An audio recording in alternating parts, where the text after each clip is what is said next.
पर बात आती है,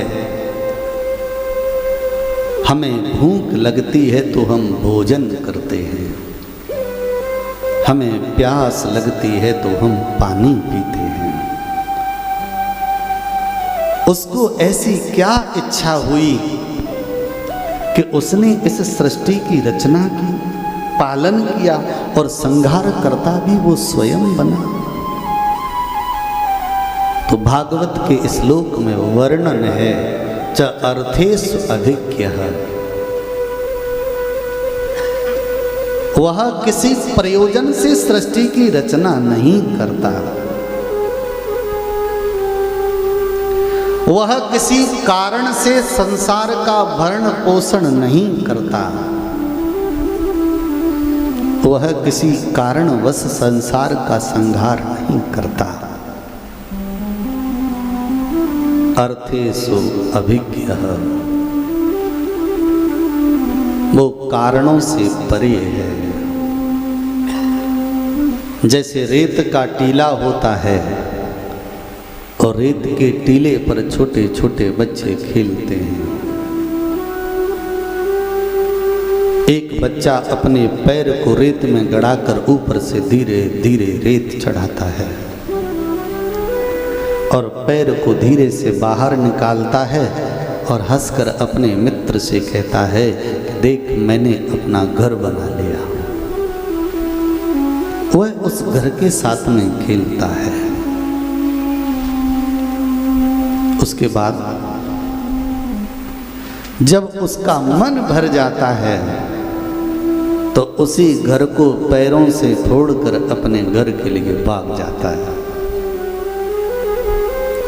अब उस बच्चे से हम पूछें कि भाई तूने ये घर किस प्रयोजन से बनाया, तो बच्चा कहेगा कि मैंने तो कोई प्रयोजन सोचा भी नहीं था, अचानक मेरे मन में घर बनाने की बात आई, मैंने बना लिया और बनाने के बाद में खेला।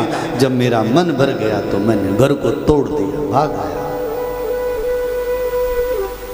जैसे एक बालक घर बनाता है खेलने के लिए, ऐसे ही वो ईश्वर इस सृष्टि को बनाता है, पालन पोषण करता है और वही संहार करता बन जाता है। सृष्टि को बनाने के लिए ब्रह्मा को प्रकट करता है, सृष्टि के पालने के लिए विष्णु को प्रकट करता है, संहार कर्ता के रूप में शिव को प्रकट करता है।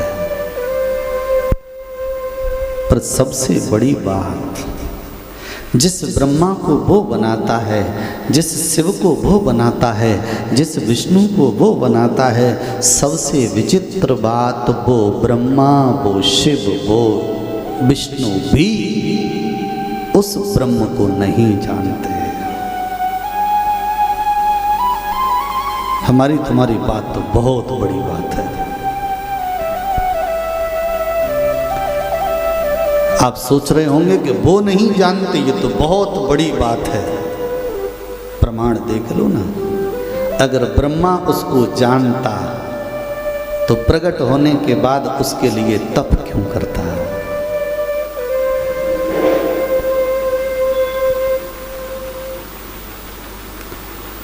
पावन श्रोताओ, भागवत की तीसरी अर्धाली में लिखा है, तेने ब्रह्म हृदय आदि कवये। ते माने वे, निश्चित ही। कुछ लोग उसे ब्रह्म कहते हैं तो वो ब्रह्म बन जाता है। कुछ लोग उसे राम कहते हैं तो वो राम बन जाता है। कुछ लोगों ने कृष्ण कहा उसे तो वो कृष्ण बन गया। जिसने जिस भावना से उसे जानने का प्रयास किया वो वही बन गया। अब ये आपके ऊपर निर्भर करता है कि आप किस रूप में उसे पाना चाहते हैं। और एक विचित्र बात और देखिए, कथाएं तो आप बहुत सुनेंगे, मार्मिक चर्चा जरूर सुनना।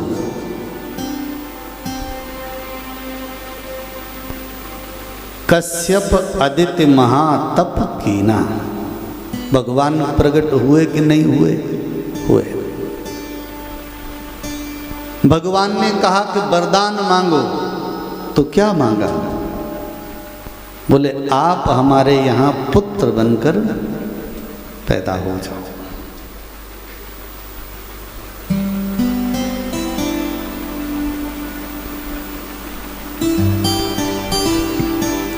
राजा नाभि ने यज्ञ किया, भागवत की चर्चा है। भगवान प्रकट हुए, बोले वरदान मांगो, बोले आप हमारे यहाँ बेटा बनकर आ जाओ। कर्दम जी ने तप किया,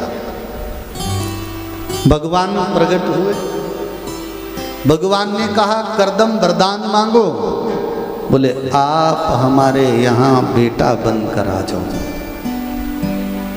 कश्यप आदित्य महातप कीना, दशरथ कौशल्या बने राम बनकर आए। नाभि के यहाँ ऋषभ देव बनकर पधारे, कर्दम के यहाँ कपिल भगवान बनकर पधारे।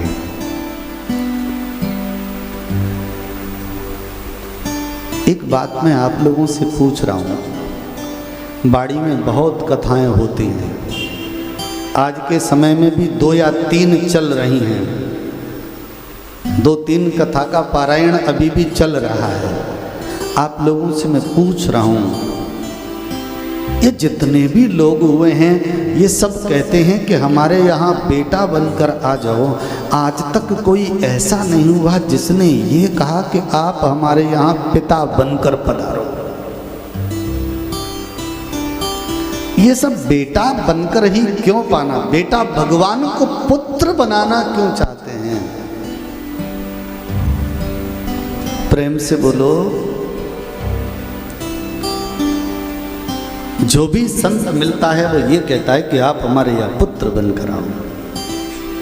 भगवान ने कभी नहीं पूछा कि मैं तो संसार का पिता हूं, एक बार ये कह दे कि पिता बनकर आ जाओ, तो मुझे बेटा